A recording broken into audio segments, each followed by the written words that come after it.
Amanat Tok Mu suruh aku jaga empayar dia daripada kejatuhan.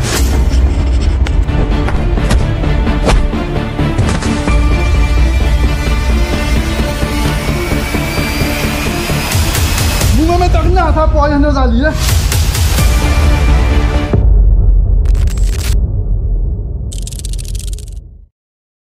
Setiap amanat yang dahulunya dipatuhi tanpa terfikir akan menjadi detik perjalananku ke neraka. Ayahanda Zalim, nama yang masih hidup dalam setiap kelipan mataku. Seorang yang pernah aku percaya, namun pada akhirnya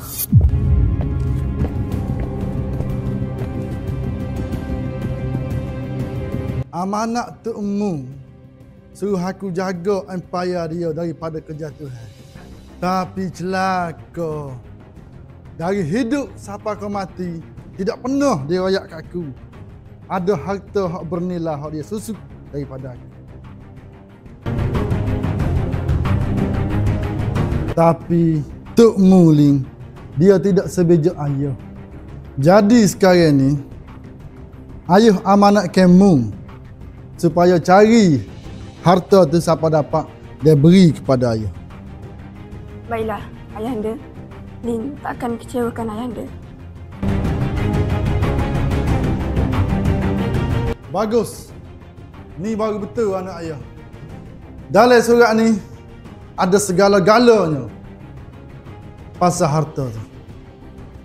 Jangan sekali-kali Ling kecewakan ayah.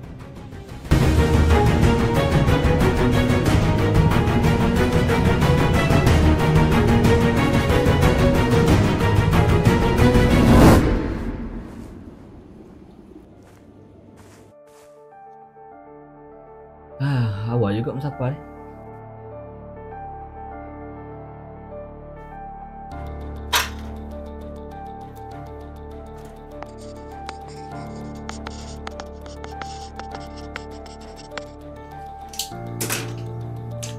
Okey.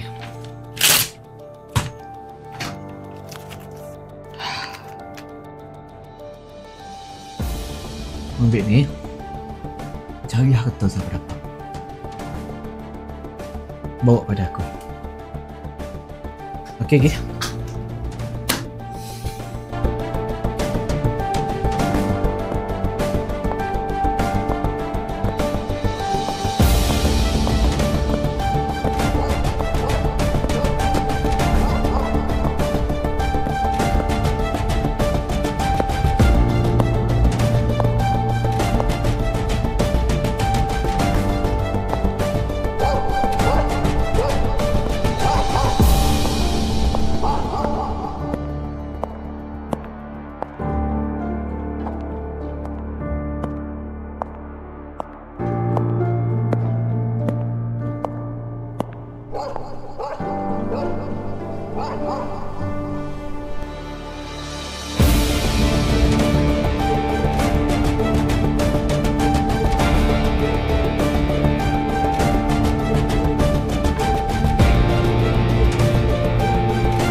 boleh harap.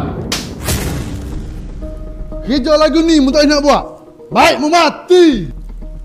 Kami tak kenal siapa ayah Nazali eh.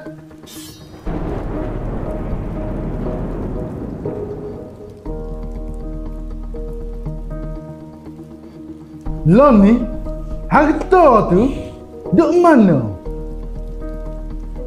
Dicuri. Mu Sazlin, aku pegang daripada kecil sampai ke besar. Benda belah ni mu tak nak buat.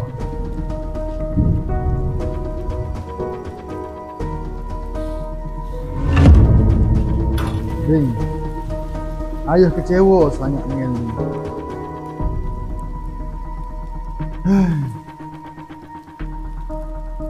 Lin salah satu anak ayah. Ayah pegang daripada kecil.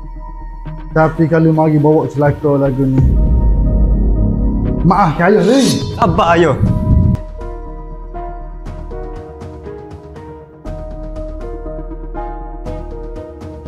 Nasib baik ada abangmu. Dia ada arwah kamu.